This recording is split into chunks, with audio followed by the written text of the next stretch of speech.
Hi guys!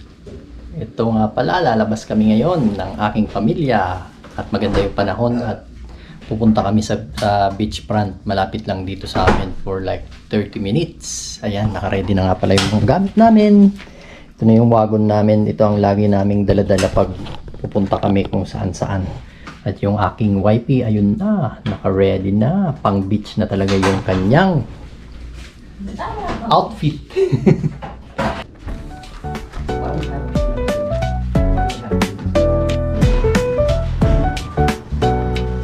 Pinduin ko.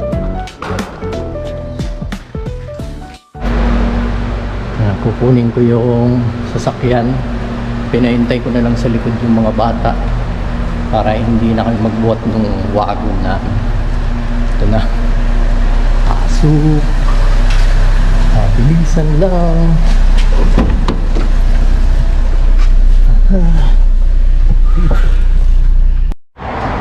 Hi guys! Stop over muna kami dito sa kapatid ng aking asawa. At ito nga pala yung susunduin namin. Magsiswimming pero parang ano yan, no?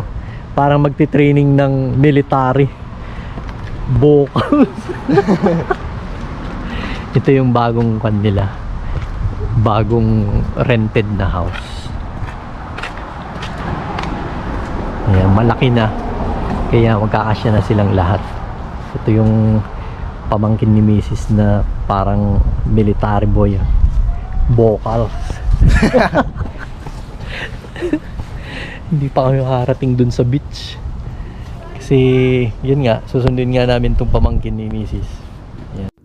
Thanks guys for watching. Sa susunod na video na lang po ulit sa aming part 2. Don't forget to like, share, subscribe, and follow our channel.